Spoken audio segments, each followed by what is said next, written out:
ऐसी जगह जिसे काला सोना का हब कहा जाता है, और वही हब पैदा करती है पैसा, पावर और पॉलिटिक्स के चमक और सनक का कॉकटेल। और यही कॉकटेल अभी भी बिहार और झारखंड की पॉलिटिक्स को कंट्रोल करती है। कई तो दबी जुबान में ये भी कहते हैं कि इस हब की जमीन में दफन हैं कई गहरे राज, और इस राज को जिसने भी जानने की कोशिश की वो मौत का घाट उतार दिया गया। अगर मैं आपसे कहूं कि भारत एक ऐसी जगह है जहां जमीन के नीचे कोयला तो है ही, उसके साथ है खून, डर और कई सत्ताधारियों, पावर वालों, पॉलिटिक्स वालों और उनके साथ कई बेगुनाहों की लाश भी दबी हुई है, तो शायद आप कहेंगे कि मैं किसी फिल्म की कहानी सुना रहा हूं। पर मैं किसी फिल्म की कहानी नहीं सुना रहा, मैं आपको हकीकत बता रहा हूं। ऐसी हकीकत जो आज भी आपसे छुपी हुई है। ये कहानी किसी स्क्रिप्ट राइटर की कल्पना नहीं है, ये कहानी है कोयलांचल की, जहां खदानें सिर्फ मजदूर नहीं निगलती बल्कि पूरे पीढ़ियों को और जिंदगियों को निगल चुकी है। कोयलांचल किसी जगह का नाम नहीं है, ये नाम है एक ऐसे सिस्टम का जो किसी भी सरकारी कागजों में दर्ज नहीं है। वैसे धनबाद को भारत की कोयला राजधानी भी कहा जाता है, और यही है क्राइम और पावर सेंटर का सबसे खौफनाक कॉम्बो। वैसे धनबाद तो थी ही, पहले भी थी, पर ज़्यादा चर्चा में आई तब जब वहाँ की ज़मीन काला सोना उगलने लगी। जी हाँ, धनबाद की असल कहानी शुरू होती है ज़मीन के नीचे से। जब पहली बार यहाँ काले कोयले की परतें मिली तो किसी को अंदाज़ा नहीं था कि ये खोज केवल विकास की नहीं बल्कि कई लोगों के विनाश की गवाह भी बनेगी। ये धरती सिर्फ उद्योग की धरती नहीं है, अपराध की नींव की भी धरती यही है।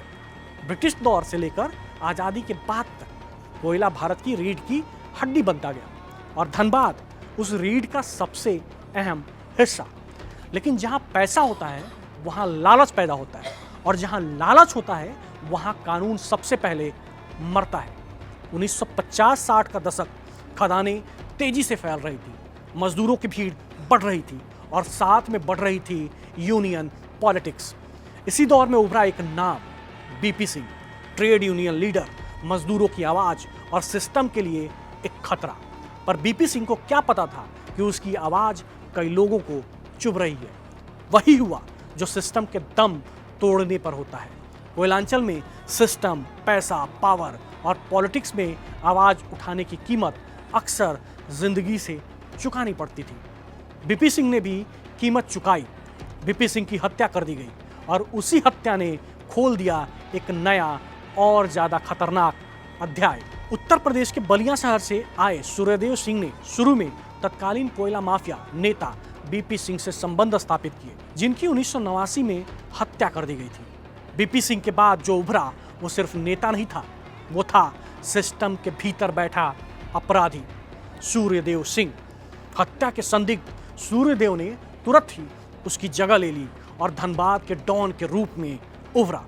एक ट्रेड यूनियन नेता के रूप में उसने इलाके में कोयला कारोबार पर नियंत्रण कर लिया, और जनता दल के टिकट पर झरिया से विधायक भी बना, जिससे राजनेताओं और माफिया के बीच अक्सर चर्चित गठजोड़ की शुरुआत हुई। एक ऐसा नाम जो ट्रेड यूनियन, राजनीति और अंडरवर्ल्ड तीनों को एक धागे में पिरो चुका था। उसने मजदूरों को कंट्रोल किया, ठेकेदारों को डराया, ट्रांसपोर्टरों को खरीदा और प्रशासन को चुप कराया। वो जानता था कोयला सिर्फ खदान में नहीं बिकता, कोयला सत्ता तक पहुंचने की सीढ़ी है। विधायक बना, राजनीति में घुसा और अपराध को वैध ताकत का कवच पहनाया। धनबाद में एक समय ऐसा आया जब दो अर्थव्यवस्थाएं चल रही थी, पैरेलल अर्थव्यवस्थाएं, एक सरकारी और दूसरी कोयला माफिया की। अवैध खनन, ब्लैक मार्केट, फर्जी ट्रांसपोर्ट परमिट और रात के अंधेरे में दौड़ते कोयले से भरे ट्रक, ये सब बिना सिस्टम की मदद के संभव नहीं था। पुलिस, अफसर, नेता सब किसी न किसी तरह से इस खेल का हिस्सा बन चुके थे। कोयला अब केवल ईंधन नहीं था, ये करेंसी बन चुका था। सोचिए, नीचे खदानों के अंदर यानी कि जमीन के भीतर गैस, आग और अंधेरा, ऊपर जमीन पर गोलियां, गैंगवार और राजनीति। धनबाद में कोयला खनन की चर्चा अचानक पूरी दुनिया में होने लगी थी। लेकिन वो चर्चा गलत कारणों से हो रही थी। 1983 में प्रकाशित एक लेख में बैडलैंड्स में वाशिंगटन पोस्ट ने सूर्यदेव सिंह को धनबाद के कोयला खनन गिरोह का गॉडफादर बताते हुए लोगों के हवाले से बात कही थी।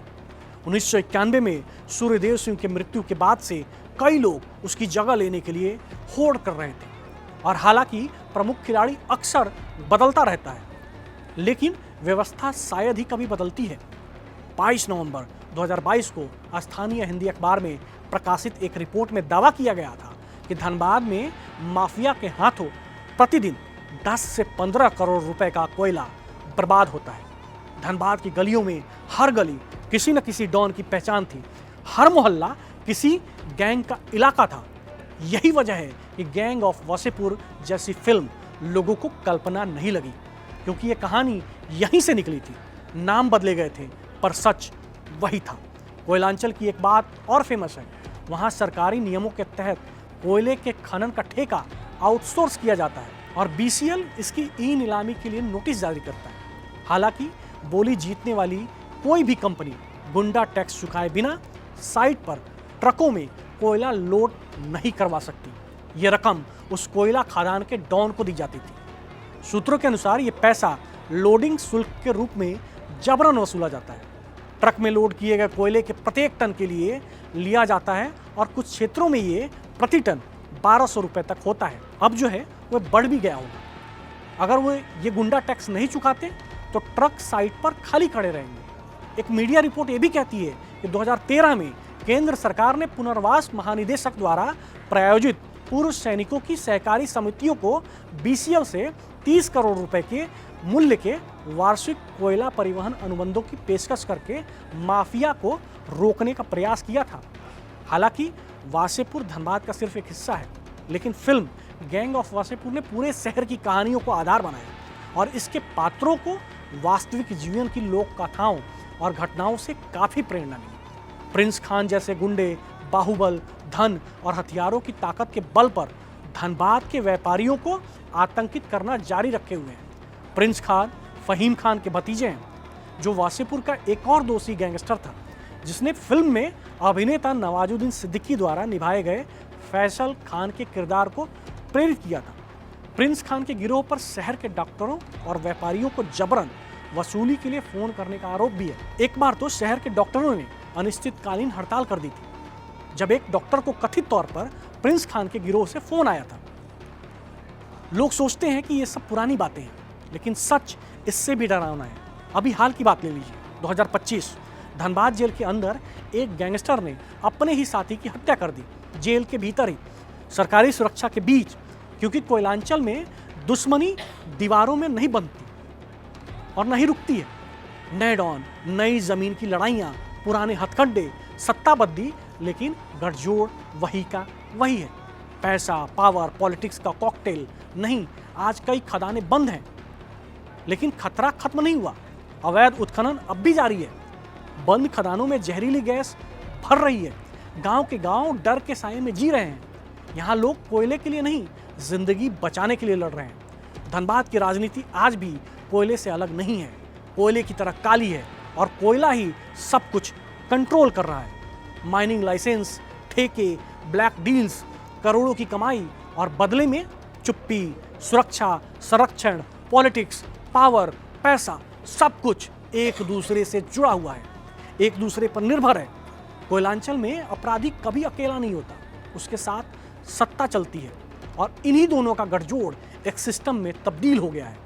वो सिस्टम जिसकी जड़ें, जिसका रुतबा झारखंड और बिहार के पॉलिटिक्स को कंट्रोल करती है। कोयलांचल सिर्फ एक इलाका नहीं है, ये एक सिस्टम है जहां कोयला मतलब पैसा, पैसा मतलब ताकत और ताकत मतलब खून। ये कहानी खत्म नहीं हुई है, ये आज भी चल रही है, खदानों में, गलियों में और सत्ता के गलियारों में। धनबाद में कोयला सिर्फ संसाधन नहीं है, वो सत्ता की शुरुआत, अपराध की वजह और डर का अस्थायी पता है।